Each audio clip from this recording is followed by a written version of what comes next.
Here's a line from my notes. It's unusual to be in a warm room and to have warm water. Yeah. Hi, I'm Yeva. I live in Bucha, Ukraine, and me and my family spent 16 days in occupation of Bucha, and this is me telling our story of occupation. In part 1, I was talking more about my emotions and thoughts during occupation. This time, it's more about pragmatic things like food, water, electricity, gas, heat, and about stuff like this. So, electricity went out after like 1 week of occupation, I think.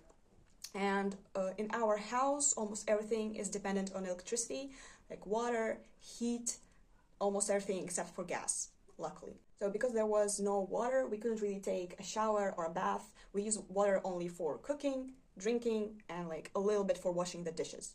And we were getting water from a well that was in our neighborhood. And thank God there was one, because like otherwise, I don't know what would have been. And yeah, all the neighbors were taking water from there because, and one other neighbor had a well, so we were taking water from him too, because there was no more water in the tubes. Also, the heat went out almost immediately, and in these pictures, you can see me gradually gaining more and more clothes, and in this picture, you can see me, I think I had 3 sweaters on, a poncho. This is also a blanket there. Of course, you can see a hat. I had 2 pairs of trousers, pants, and also really warm tights and socks. So, and it still was very cold. So the temperature inside the house and outside was pretty much the same. On the 8th of March, the gas also was cut off, a present from Russians on the International Women's Day.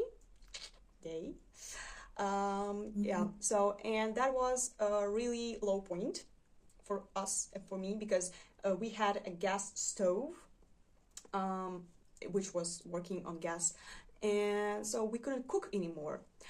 So we had to cook in our fireplace. Also, thank God we had one. Other people were cooking in their yards, also on fire. We cooked on fire. Going to the topic of food, so thank God my mom had lots and lots of food saved up in the closet and in our extra fridge, because otherwise we could have ended up eating cat food or something like that. And it's not a joke. There were real cases of that happening when people were left without any food. And we were sharing that food with our neighbors, and our neighbors shared food with us. Yeah, that was a really good thing, all of us working together, like bringing news or bringing food or water and giving each other stuff that we needed. So it really brought us together, and we to cooperate with each other. And I think we never had visits from our neighbors as often as at that time. Like basically all day, one neighbor came, other neighbor came, and a lot of them came in couples. So yes, basically our day consisted of waking up at 5 a.m. because the first missile hit. I sleep so tightly that I don't hear the ones at night, luckily.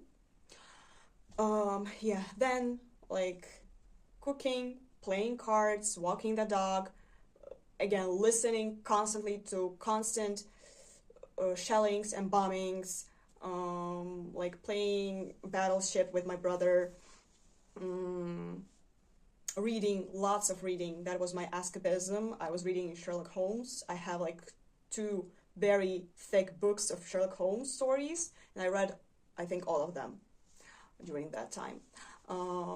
Yeah, and no water, no electricity, no gas, and it was getting dark at like 5 p.m. And since that, I was either sitting with a flashlight or a candle and reading, and it was very horrible. You're like constantly in this dark state, emotionally and physically. It was disgusting.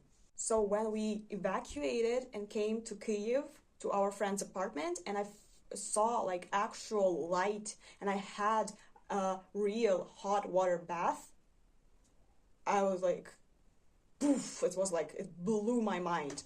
And at that moment I thought, wow, I never thought I'd be surprised by a warm bath, by a lamp that actually is lit up, and that it's actually warm in a room.